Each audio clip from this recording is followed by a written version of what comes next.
Welcome, everybody. My name is Alexei Kravrov, and I'm the founder and organizer of SF Scala and now Scala Bay and Vancouver Scala in addition. So this is a joint meetup, and this is the second talk of our last meetup of the year.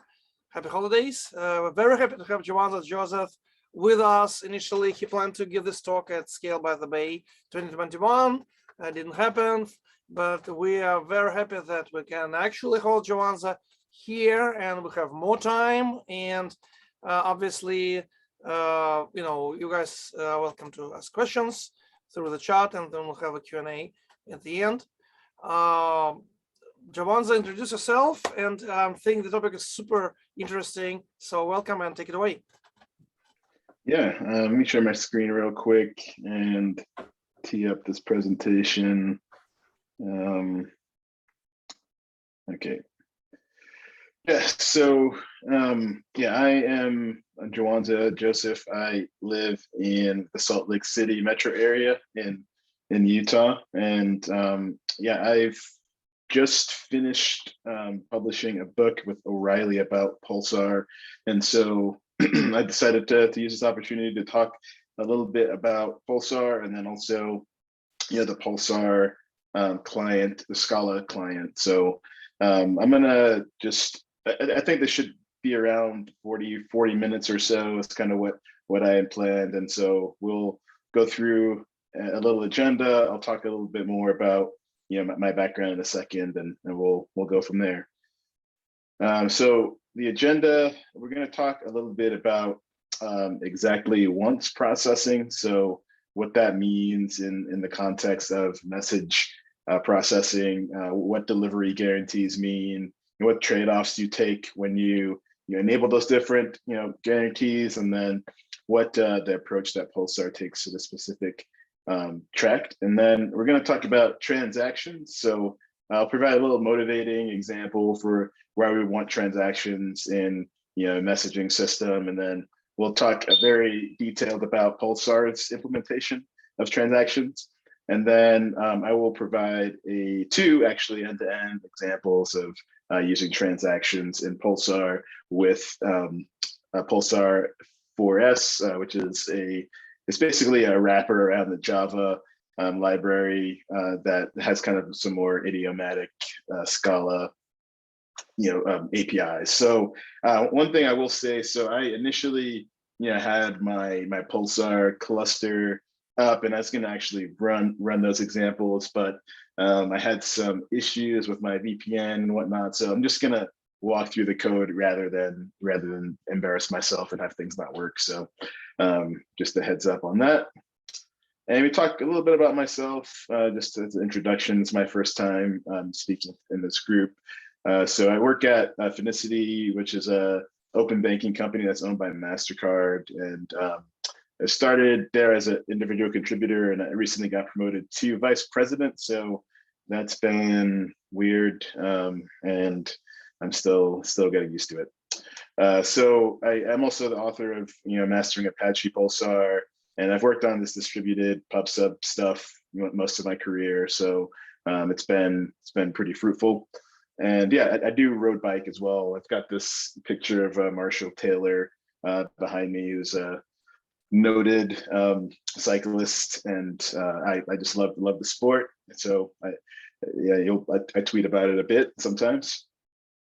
Okay, so let me just do a quick intro to Apache Pulsar. So what Pulsar is it's really more than a messaging system or a distributed messaging system, but it's intended to be really a new paradigm of how to store streams of data. So it's really built from the ground up to scale the storage and retrieval of streams. And so Pulsar is kind of composed of three pieces, mostly. But there's more pieces to the ecosystem, but the core parts of Pulsar are Pulsar nodes, which are JVM processes that run and communicate with Pulsar clients. Zookeeper, which is an Apache project that is used for both kind of configuration management and storing of ledgers that's your Pulsar nodes utilize, and then Apache Bookkeeper, which is the storage engine for Pulsar. So one of the key differences between Pulsar and something like Kafka is that the storage is separated from the consumption and the publishing and the consuming of messages. So the storage is all handled in Bookkeeper, and then Pulsar nodes are really stateless, and they're just there to kind of coordinate between the clients and Bookkeeper, like deciding kind of how to handle it, acknowledgements and things of that nature. And Zookeeper is there to kind of keep the distributed kind of coordinated state. And so Pulsar, it started as a project within Yahoo, and then it was open sourced several years ago, and it's been growing in adoption. And there's a lot of interesting things about it that are outside of what we'll talk about today. We're kind of trying to focus only on transactions, but if you have an opportunity to try it out, that I definitely recommend it. It's pretty easy to get started with. So let's talk a little bit about messaging guarantees. So we're going to talk about at most once, at least once, and exactly once. And it looks like my subtext here got kind of messed up, still has the default text. So we'll just move past the slide. So at most processing is illustrated by this picture here. So we have two iPhones. We are sending a message from one iPhone to another, and we expect that the other iPhone will receive it, but sometimes it doesn't. And at most once processing, we will just kind of live with that outcome. So we will not try to send another message to append this situation. We'll deal with the idea that we might not get all the messages, right? We don't want to increase the complexity of dealing with getting multiple messages, so we just accept the idea that there's some percentage of messages that could be lost in the event of different types of failures, whether that be a broker failure or client failure. We are just going to not handle that. And many messaging systems have this semantic because it's fairly easy to deal with and to kind of reason about as an end user, but it's has some trade-offs to using it. So the pros would be that it's pretty simple to manage this type of semantic. There's no duplicated work, so you don't have to think about, as a consumer or client on the receiving end, like how to kind of manage multiple messages that are the same. And it's oriented toward performance, so you can just send and forget as a producer, and not think about trying to resend, or even from the broker's perspective, not trying to keep track of everything that's been sent.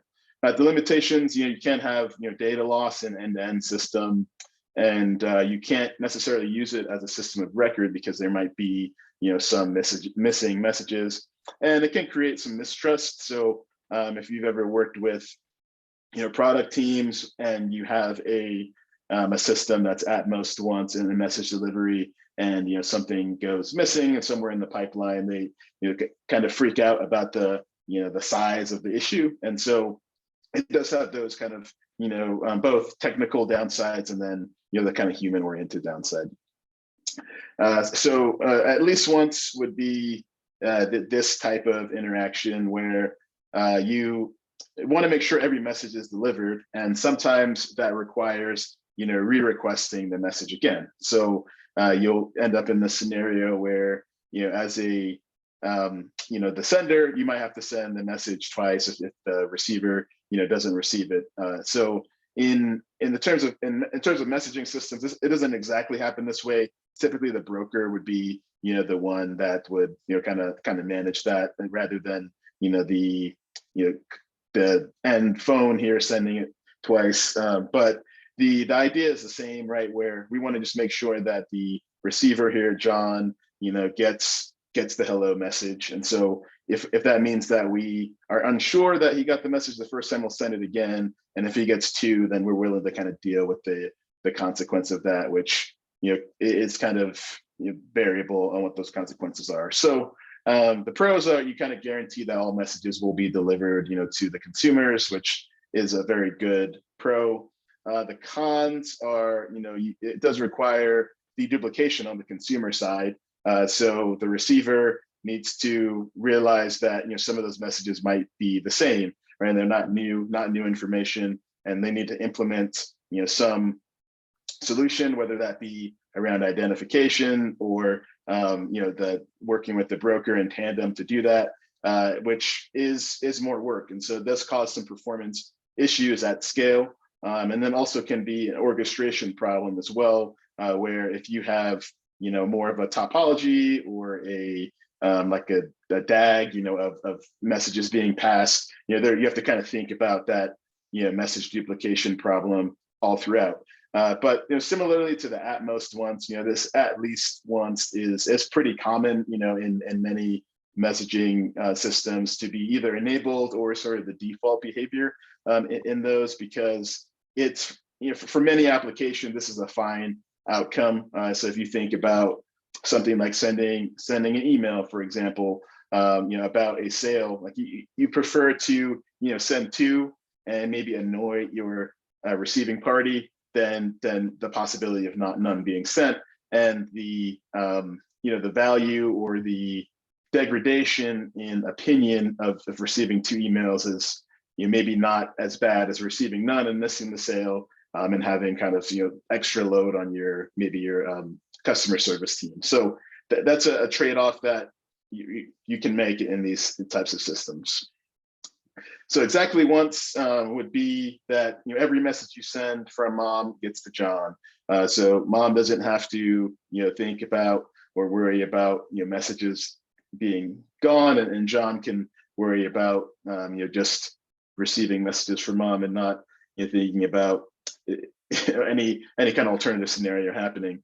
As you can imagine, right, with something like a cell phone network, having exactly once would be relatively non-trivial to sort of implement. And then it's the same thing goes for something like Pulsar or Kafka. Like trying to implement this requires has a kind of a large set of requirements in order to get it right, and we'll talk a little bit about that in a second.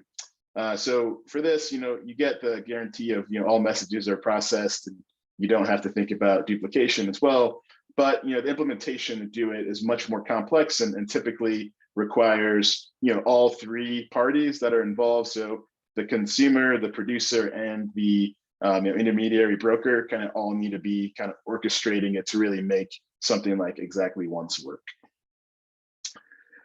So what does exactly once look like in Apache Pulsar?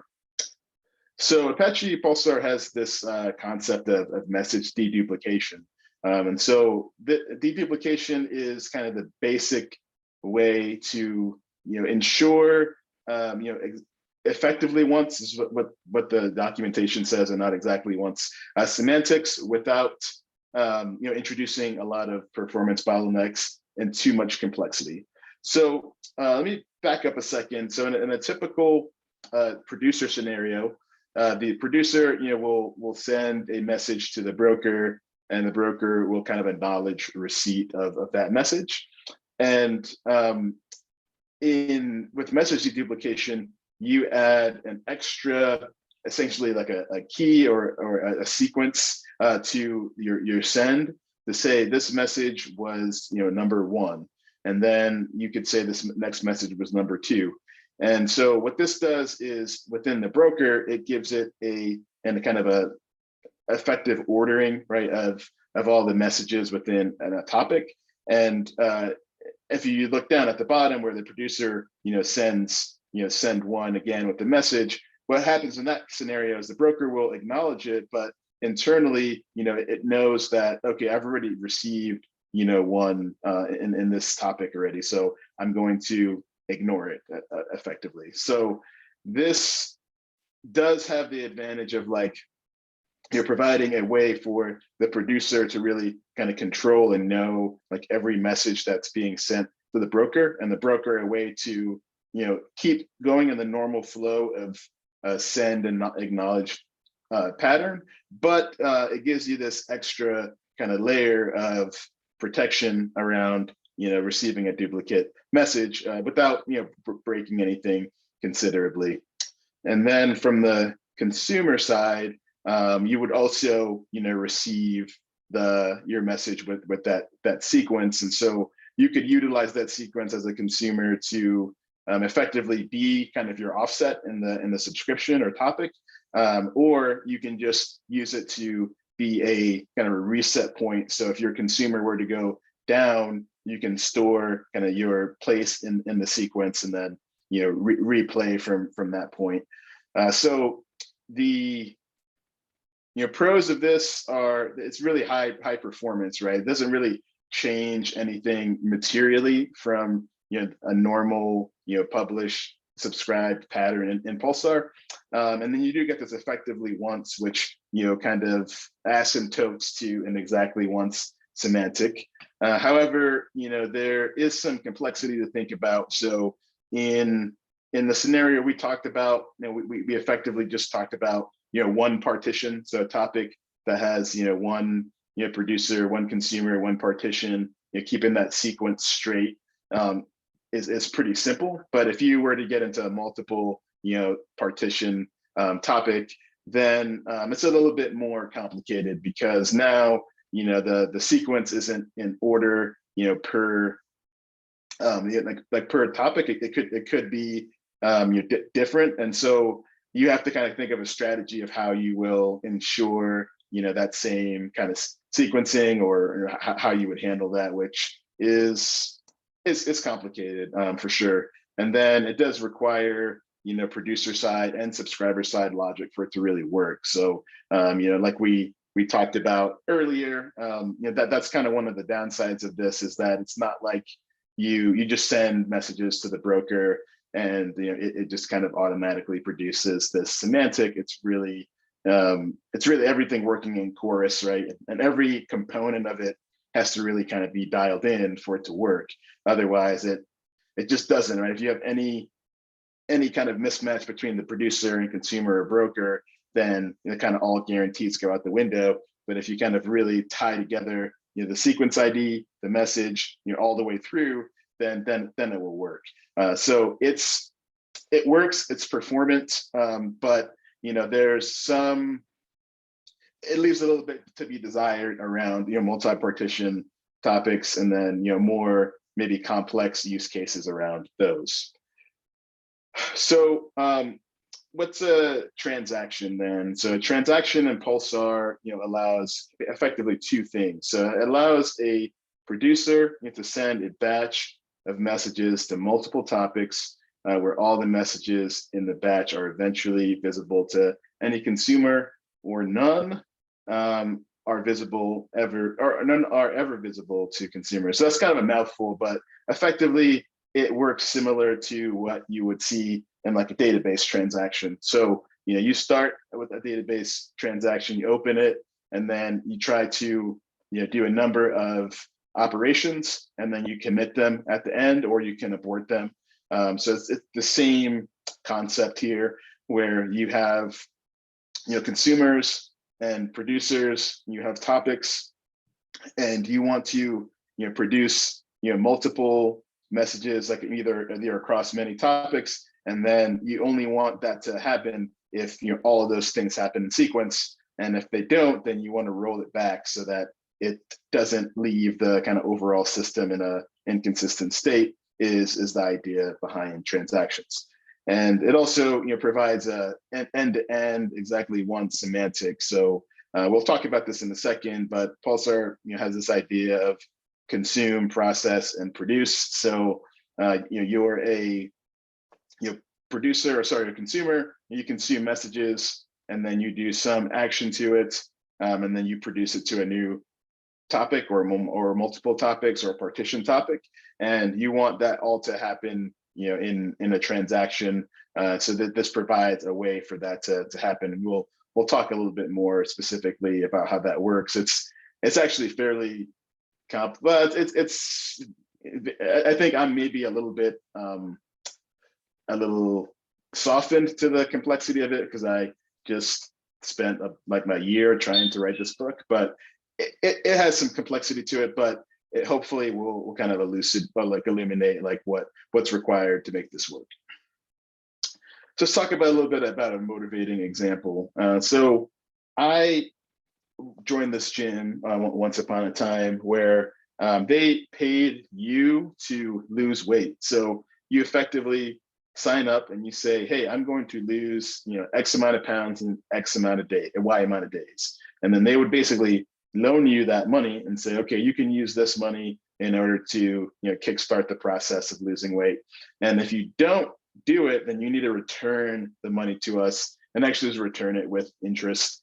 So it's supposed to be a motivator where, every time I would weigh in, have some kind of goal. And then if I didn't make that goal, then I would need to essentially pay the gym. And then if I didn't want to be in that kind of arrangement anymore, then I needed to like end my contract, and there's a fee to do that as well.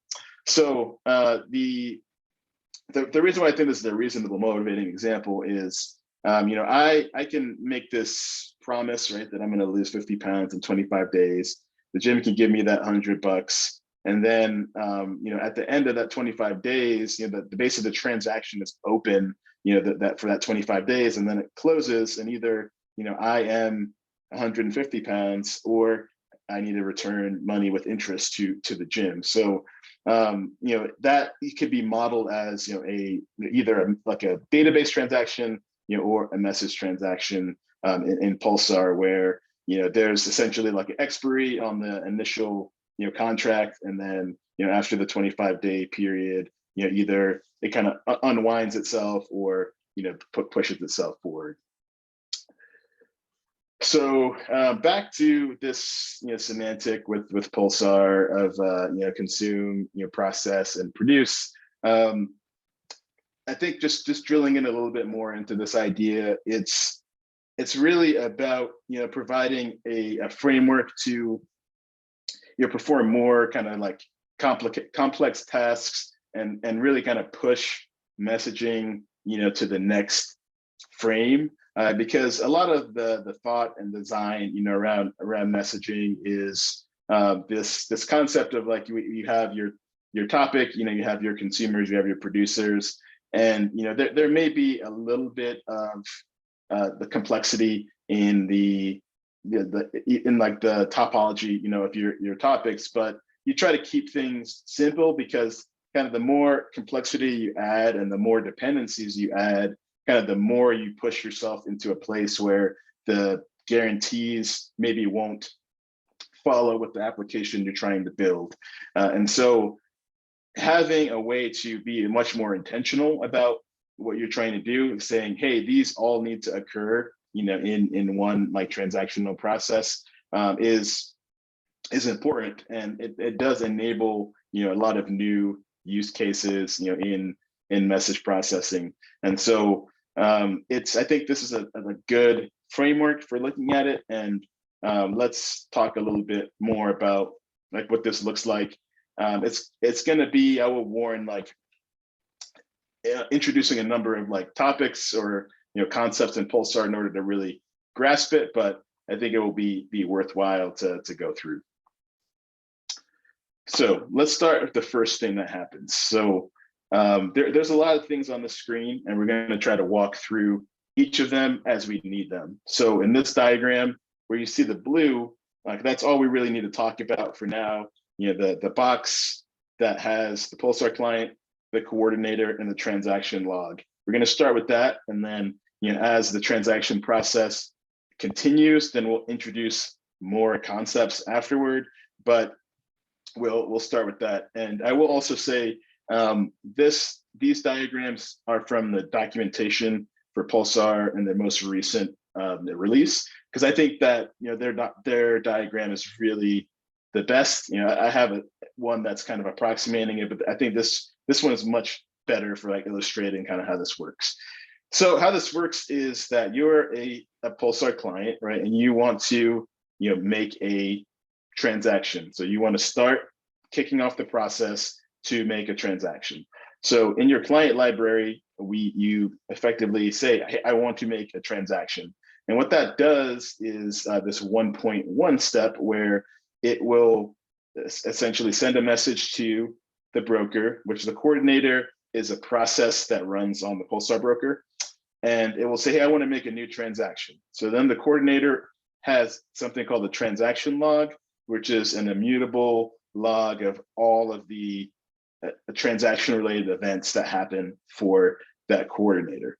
So it'll say, hey, I need to make a new transaction, for this Pulsar client. So then at that point, it will append that to the log, and then it will send the result back to the client and say, all right, here's a transaction ID, and you can use this transaction ID now to go ahead and make transactions, to do whatever operations that you need to do within that transaction. So that's step one of the process. Okay, so step two, things get a little bit more complicated. So what happens here is that this Pulsar client that had the transaction in the previous step decides that, hey, I want to produce two messages to two different topics as part of my transaction. So the first thing that's going to happen is that it is going to do 2.1.1, where it will tell the coordinator, hey, I am producing this message to a partitioned topic with this transaction. And it will add those two events, right? So we're adding, transaction. So transaction one is the ID, excuse me, and we're adding two events essentially. We're going to do produce from one and produce from two, and so we're going to do that, and it's going to send that result back to the initial producer, and it will do the same for producer two, but the producer will send this message to the broker, and then those brokers will write to the log that there's a message for this topic for producer one and this topic for producer two.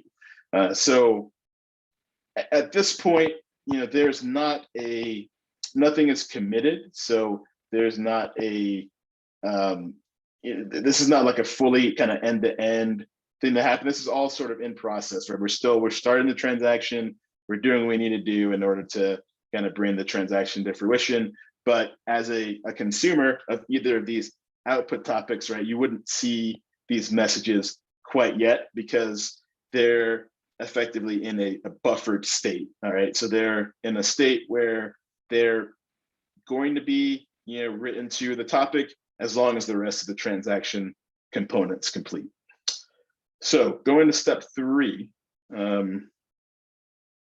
So step three would be that now that those two messages are produced, TX1M1 here, TX1M2, we will want to consume or acknowledge the receipt of that message from the other side of the transaction. So we're effectively producing and then acknowledge that we're receiving that. So first thing we need to do is send that to the coordinator again and say, hey, I am subscribing to this topic, and then also specifically to this subscription. And so then we follow that same path of logging, sending the results back to the client. And then from the broker side, we're going to go ahead and do the same thing that we did on the producer side, where we create a pending log of this is a pending acknowledged transaction. So these two messages were produced and then they were consumed, but we're pending until this is all committed. So far we've started it. We asked for a transaction. We produced two messages. We acknowledged it.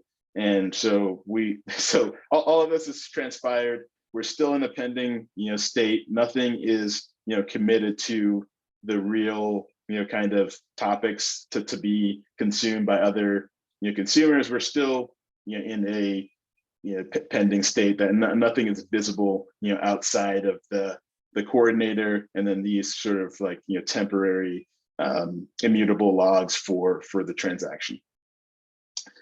The next step would be now the Pulsar client that started the transaction needs to kind of like end or commit the transaction. So that will be a command that would go to the coordinator again, and that would be added to the log that's being committed. And so that's the fourth step to kind of like get this from a space from where it was all pending to now like, okay, we're happy with how this turned out, so let's end the transaction.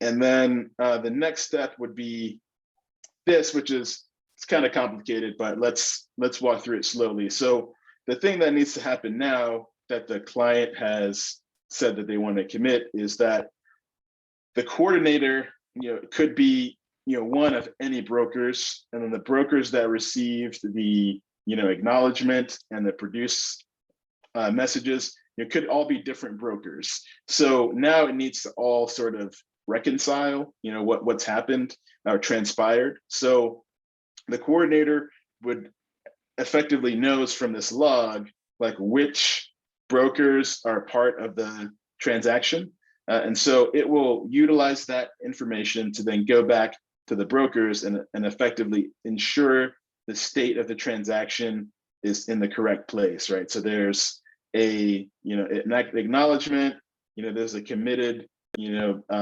transaction for the broker, and then that there's pending messages in the log from the producer side. So there's a few little green dots that are like right marker on here. We won't worry about those for this case, but effectively it's an action to go and reconcile the state across all the brokers who were involved in making the transaction.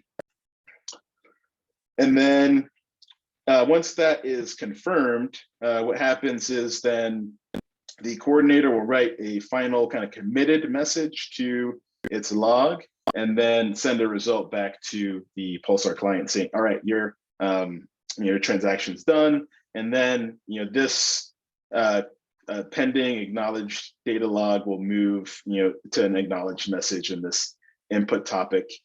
So the semantics are pretty simple. We'll walk through it from the Scala, the Pulsar for Scala library, but like the behind the scenes here, excuse me, it's pretty non-trivial, right? There's a lot of acknowledgements, there's a lot of logs, there's a lot of coordination, right? There's even a thing called a coordinator. In order to make this possible, and then there is transaction ID that's kind of being passed around everywhere and stored in all these different logs. And then there is there's a necessity for each of these actions that happen from this client, like consuming and producing, to all utilize the same transaction ID to just ensure, this kind of end-to-end flow works. So I guess the answer is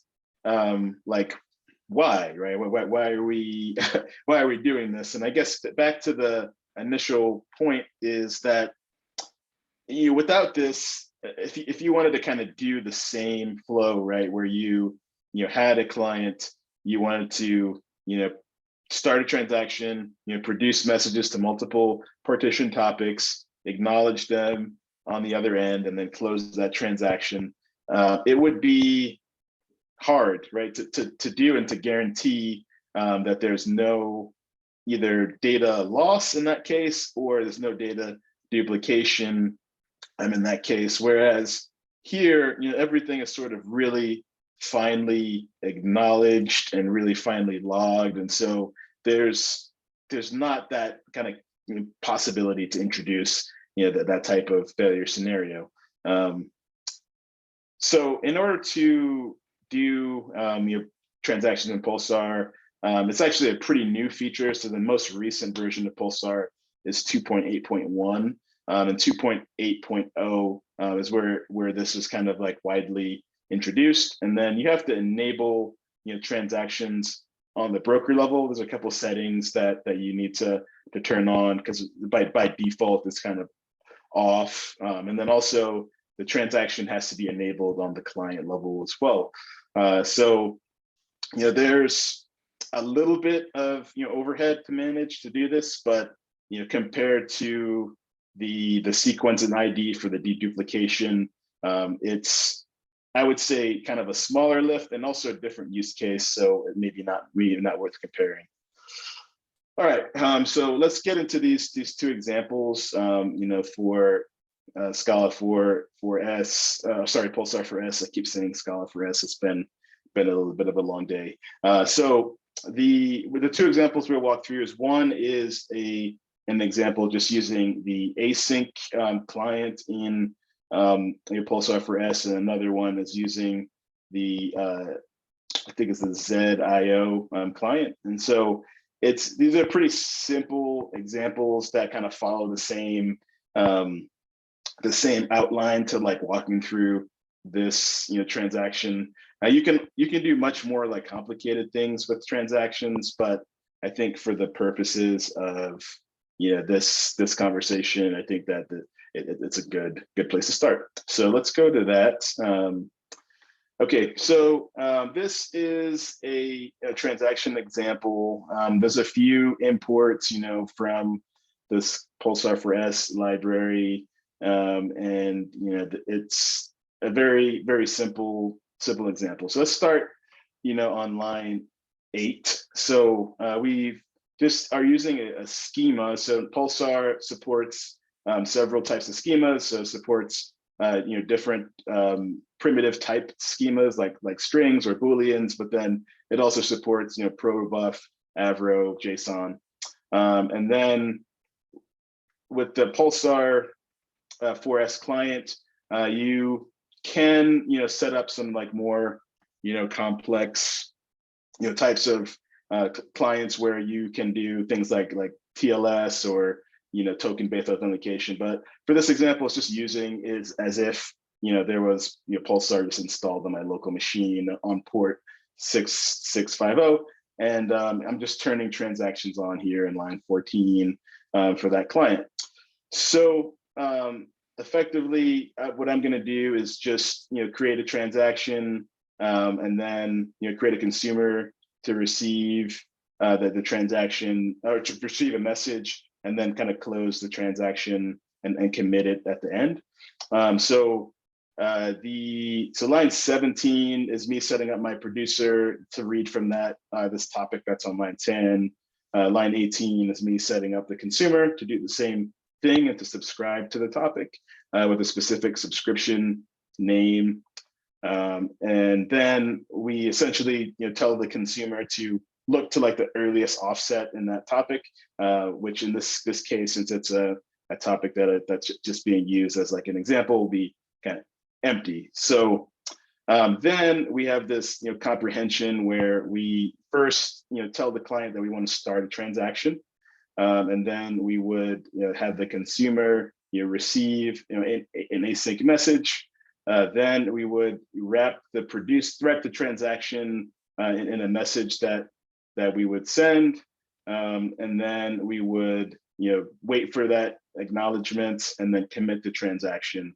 And so it's for this type of interaction where we're just trying to do one or more kind of producing or consuming. It's pretty simple. It's just kind of a matter of wrapping your consumer and producer, wrapping the producer and consumer either acknowledgements or their sends, and so that would effectively create a transaction, create a consumer that's waiting for it, and then kind of transact around all that behavior.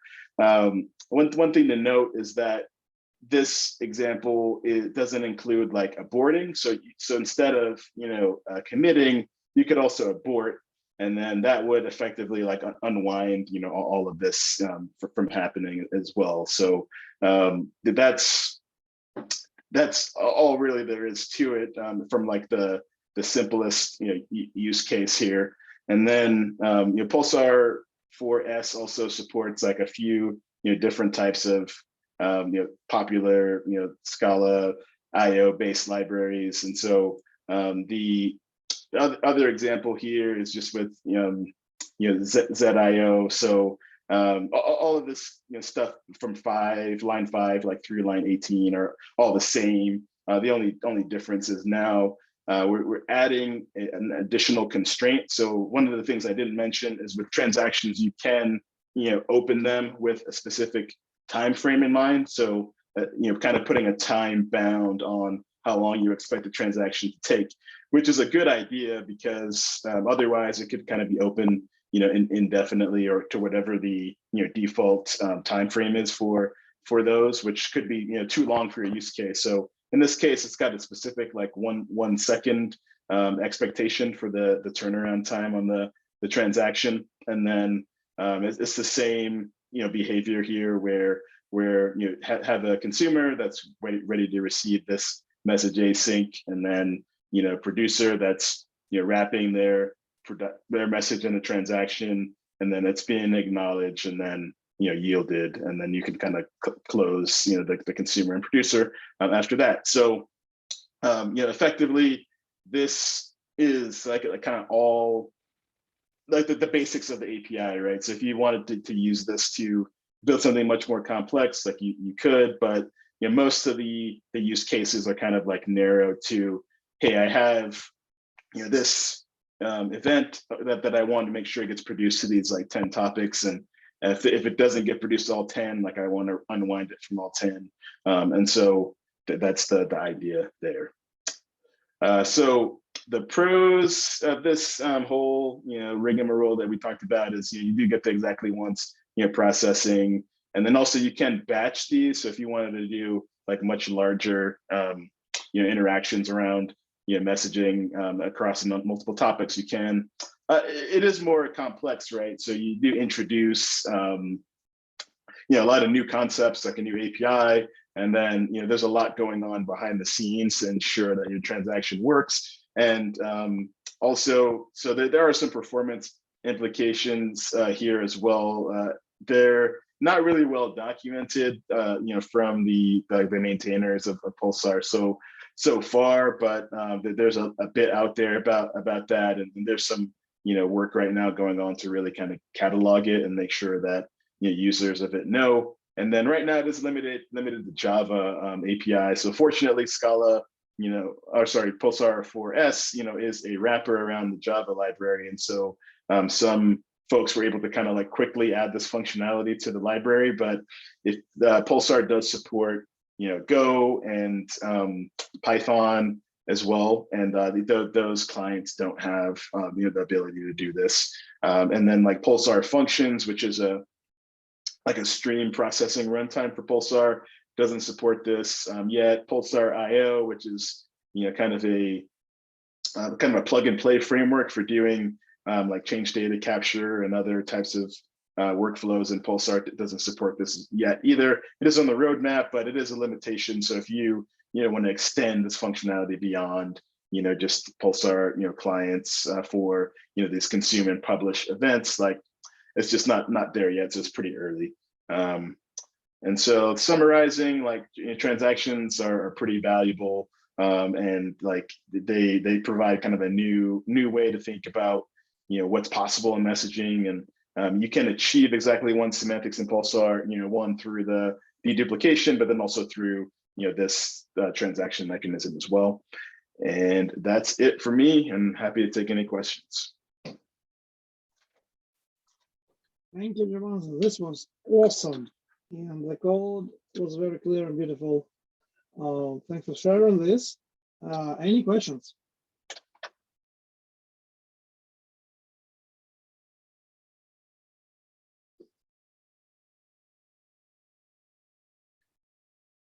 I'll ask a question. So, yep. I'm assuming this was driven by your application. So what kind of was the most interesting finding you found when you deployed Pulsar? Obviously, there is a lot of questions between Pulsar and Kafka. What makes it interesting for you? And obviously, you guys invested in this API. Yeah. So I think a couple of questions in there, but like I think some of the hard things about deploying Pulsar is, going back kind of maybe to the first slide here is, or not early slide. It's a lot of stuff, right? Like, you don't like standing up Zookeeper and Bookkeeper it's non-trivial. There's a lot of work that goes into it, and that's maybe one of the downsides of it, right? So there's a couple companies that are kind of becoming the I hate to say it, but the confluent of Pulsar to kind of bring kind of ease of use to this, and like make it kind of easier to focus on developing applications, which I think is good, and I think that is the way I recommend most people go. Like it's just too much to manage. But as far as like using transactions, I would say that the semantic to me, seems very simple, but to my team, excuse me, to them it seems very complicated, right? They don't really understand. They had a really hard time understanding like what the use case was and then how to leverage the use case, because I think that for a long time we kind of really encouraged simplicity, and like the idea that you would try to like publish to multiple topics all as part of a transaction, or consume, process, consume again, process all as one transaction seemed kind of like insane. And so it's taken a while to really get to more of a, hey, these are the kinds of things we can do to excuse me, to like leverage this technology, versus like our kind of fear of complexity, where we're just trying to simplify everything. We can look at this as a way to make more assurances around our stream processing, rather than just something that seems very complicated. So hopefully that answered the question okay. Yes, thank you very much. Good. Any other questions? You mentioned the book. Is this out already? Can folks buy it? Yes, I think you can pre-order now. However, I am supposed to get some free copies. I just have to respond to an email that I haven't in a week. So if you are interested in a free copy, you can drop me an email and I'll make sure you get one. I'm just going to drop it in chat. Excuse me. I've been recovering from a cold, so excuse me. But yeah, you should shoot me an email. I'll make sure you get a free copy. And yeah, it's supposed to be January that it's out. So it's like I submitted the final thing, and then there's going to be a digital copy first, and then the print copy I think I get in January. So that's Very cool. yeah, I would say I have a lot of opinions about writing books. Definitely get a co-author. Never write a book by yourself. It's a terrible idea. That's what I did, and I think if I had half the work, the quality would have been twice as good. So like the quality is really good, but I think I could have done even better, if I could have focused on only half the book and had someone else. So if you do want to write a book, get a co-author. That's great advice, and congratulations. It's a long process, and we love hosting book parties, so we consider it a holiday party and your book launch party and a streaming party as well, because Michael and you are sharing this awesome streaming context. So thank you, Jowanza. Thank you, Michael. Thank you, everyone, for this great meetup, and have a great holiday season. And we'll see you all, guys, in the new year. Thank you very much. Yeah, thank you for having me, and have a good one. Thanks.